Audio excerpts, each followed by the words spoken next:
Ce projet podcast est une initiative créée et proposée par l'ASBL de Podcast Factory Org avec le sponsor de Transforma Bruxelles Innovation Playground. Depuis janvier 2025 et pour 5 années, nous sommes aussi sponsorisés par Plugin Company, notre opérateur de bornes et de cartes de recharge privilégiées.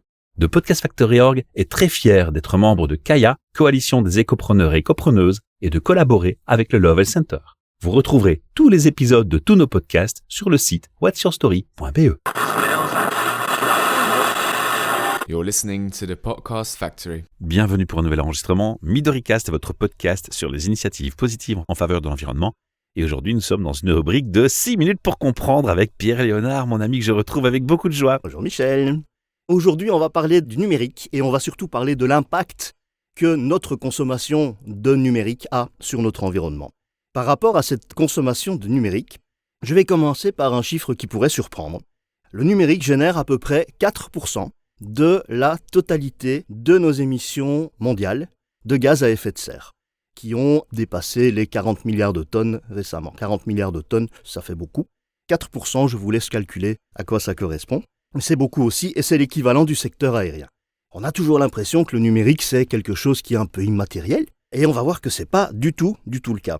Ces fameux 4%, ils s'expliquent par plusieurs choses. Tout d'abord, on utilise des appareils électroniques. On en a en moyenne 4 par personne, sachant qu'on est 8 milliards et il y a plus de 30 milliards d'appareils électroniques. C'est une moyenne, évidemment, qui diffère très fort en fonction du revenu, etc., de la classe économique. Ces appareils, il faut les fabriquer. Et pour les fabriquer, nos smartphones, nos ordinateurs, nos tablettes, nos frigos connectés, nos râpes à fromage intelligentes, il faut les fabriquer et ça veut dire qu'il faut aller chercher des ressources dans la croûte terrestre. Par exemple, un smartphone, il contient environ 50 métaux différents, dont certains, comme le cobalt ou les terres rares, sont extraits dans des conditions qui sont souvent problématiques sur le plan environnemental et social. C'est un débat dans lequel je ne vais pas entrer, mais juste pour vous donner une idée, dans une tonne de GSM usagé, on trouve environ 300 grammes d'or.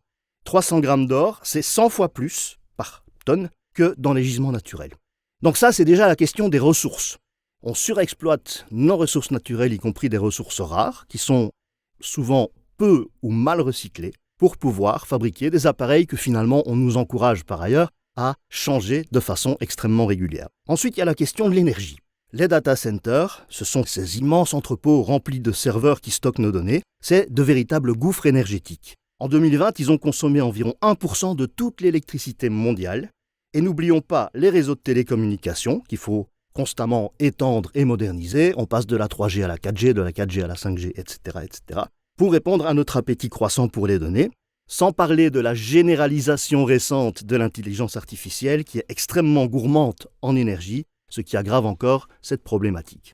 Mais alors surtout, il y a les innombrables appareils que nous utilisons au quotidien. C'est près de 40 milliards. Évidemment, tous ces appareils-là, il faut les charger, ils consomment de l'électricité et c'est ça qui représente le plus gros pourcentage de toute l'énergie que le secteur du numérique consomme, simplement par la quantité d'appareils qu'on a. Mais il ne faut pas jeter le bébé avec l'eau du bain.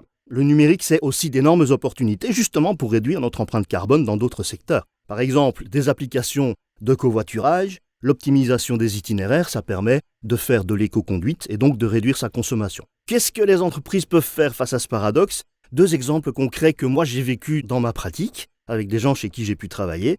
Un gestionnaire de fonds a décidé de privilégier des data centers engagés dans une démarche durable, qui utilisent un mix énergétique renouvelable pour réduire leurs émissions de gaz à effet de serre, et aussi des systèmes de refroidissement naturel pour réduire leur consommation d'énergie. 2e exemple, une université a adopté 2 mesures pour réduire sa consommation numérique. La première, elle est toute simple, mais elle est redoutablement efficace. Elle consiste à demander aux étudiants de couper leur Wi-Fi pendant les cours. C'est aussi simple que ça. Et la deuxième est plus ambitieuse, elle porte sur l'unification à moyen terme des politiques d'achat de matériel et de services informatiques. D'autres possibilités très simples, conserver ces équipements numériques plus longtemps, au-delà de la période d'amortissement. Alors, votre service comptable ne sera peut-être pas content, mais la planète vous remerciera. Une autre possibilité toute simple, quand vous décidez de renouveler votre matériel, cédez l'ancien à une association qui lutte contre la fracture numérique. Elle le reconditionnera puis l'offrira à des personnes qui n'ont pas la possibilité d'acheter du neuf. Est-ce que tu me permets d'ajouter un point important que j'ai peur qu'on oublie ?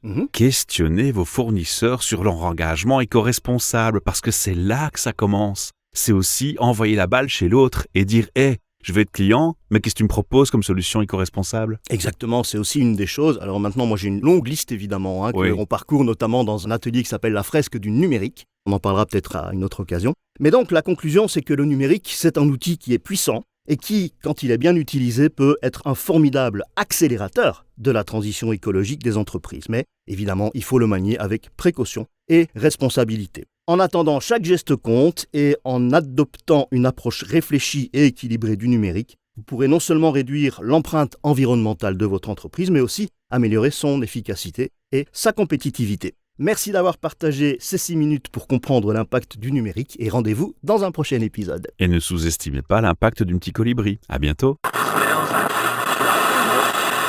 You're listening to the Podcast Factory. Ce projet podcast est une initiative créée et proposée par l'ASBL de Podcast Factory Org, avec le sponsor de Transforma Bruxelles, Innovation Playground. Depuis janvier 2025 et pour 5 années, nous sommes aussi sponsorisés par Plugin Company, notre opérateur de bornes et de cartes de recharge privilégiés. The Podcast Factory Org est très fier d'être membre de Kaya, coalition des écopreneurs et écopreneuses, et de collaborer avec le Lovell Center. Vous retrouverez tous les épisodes de tous nos podcasts sur le site whatsyourstory.be.